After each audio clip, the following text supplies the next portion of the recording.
So we're looking at a 2015 Xterra today. It's got 63,000 miles on it. Pro-4X package. Nice car, but the interior is absolutely... So it makes me wonder how the previous owner has been maintaining it and taking care of it mechanically. By the way, I'm not going to show you the under the hood compartment because that is very dusty and very dirty. You've got plastic here that's been molested. And Nissan is not known to have smooth, soft plastic, so it gets scratched through easily. But you've got stuff like this that doesn't really buff out. I know the seats can be shampooed and all of that. But then you look at the ceiling. Ceiling is marked up pretty good. But this car has been loved and used quite a bit.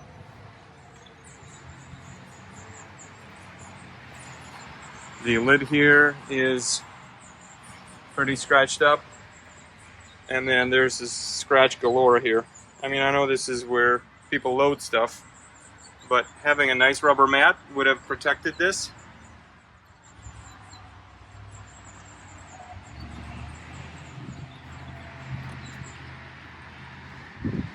Whoops.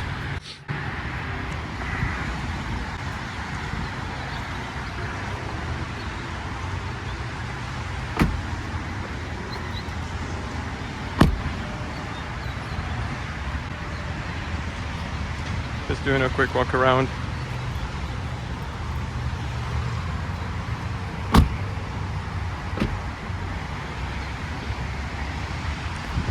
There's the Xterra for you. So now let's take a look a little closer around the exterior. I'm going to show you the undercarriage here, and then we'll do the interior next. Now, as you can see, this Knight Armor paint is pretty practical. Even though the paint is dirty, from 6 feet away it looks pretty clean. So this is the Pro-4X package, the highest trim level that the Xterra ever came. It's got the silver trim with the roof rack here. And then I'm going to show you this compartment where you put your dirty shoes after a hike. So kind of a cool feature that was featured on first gen and second gen Xterras. In fact, the second gen Xterra has a lockable compartment here. Looking at the roof rack here, looks like these screws are got a little corrosion on them. Looking at the gutter, Nissan paint used to have a little bit of a peeling in this area, so I'm just checking this out and giving a quick once over. So the rims are slightly pitted. Looks like there's a little bit of corrosion there where the finish is getting dull. The tires are about a year old. The code is 2023. Looking at the frame here, just a little bit of a surface rust.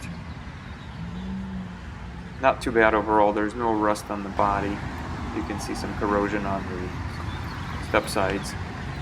Then the upper control arm here, looking at the rest of the frame. It's got Bilstein shocks. These are 4600 series. Pretty nice, exclusive to the off-road package, the Pro-4X.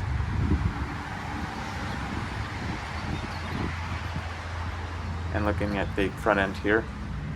Got some corrosion here. This is a front airbag crash sensor. I have replaced that on my own Xterra. I have a video on that on my channel. Looking at the front suspension, again a little bit of corrosion here. You can see the front suspension here with Bilstein shocks. No other leaks really. Steering rack looks good. CV boots look good. And then coming onto the passenger side, again checking out some of that clear coat compromise on these wheels, so it may need to be refinished later on. But pretty nice looking gunmetal wheels that match the paint actually quite good. Again, all the tires match. These are all made in 2023. Now once these strut bolts get rusty, they're really hard to remove. Ask me how I know. When I replaced my shocks, it was a pain. So the trickiest part about this operation is to get your socket to fit on top of these guys, because there's not a lot of room. So the top one I got That farther one is really hard because you have about this much room in here. So my breaker bar will likely not fit. So I'm gonna have to use just a regular wrench, and then we'll see if we can access this one from the top. Again, you have just about this much room over here. That's the challenge.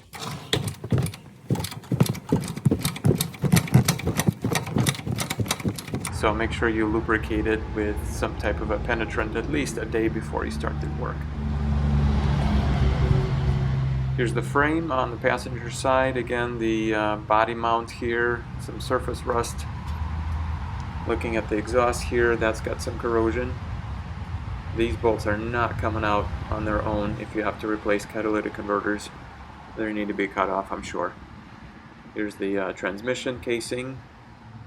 Moving towards the middle of the truck here. The drive shafts, and these are always rusty. Interesting fact, the two-wheel drive ones have aluminum drive shafts that do not rust, so my rear-wheel drive Xterra has that. Moving on to the rear wheel on the passenger side, you're looking at the frame again. Have some rust here, the sway bar link. You can see the springs in the back. Looking at the rotor hat and the rear wheels, looks like these rotors have been replaced recently. Again, the tires match. The date is 20th week of 2023 when these were manufactured.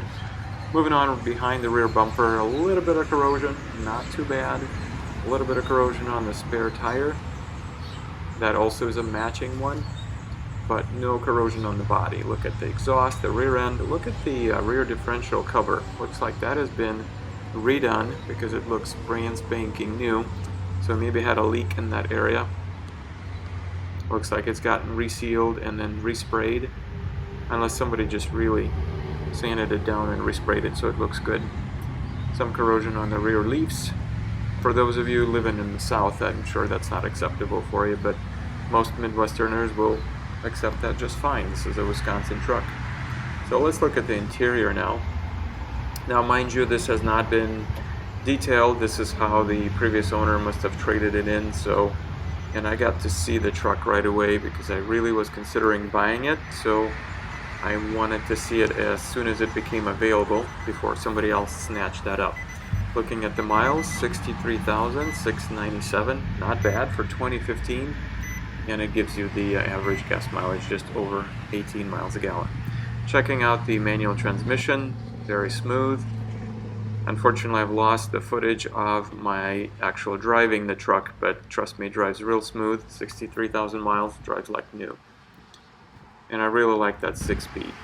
So it comes with a backup camera that's built in. That's a factory Nissan unit. And it's got the XM radio, Bluetooth obviously. So I know it's 10 years old now, the unit, but still pretty modern for what you need in your day-to-day activity. It does not have Apple CarPlay. You would have to get a separate unit, but it's got a Rockford Fosgate stereo in it and a subwoofer. Here's the interior, and you can see the ceiling has been kind of marked up, and definitely been carrying some things in here. Would need some detail, but some of the things have been damaged, and the headliner is not going to be perfect even after detail. So that's it. That's my look at the 2015 Xterra. I ended up not buying it, but if you are considering the truck, it's priced at $23,500 over in Bergstrom Cadillac in Madison, Wisconsin. Thank you. We'll see you on the next one.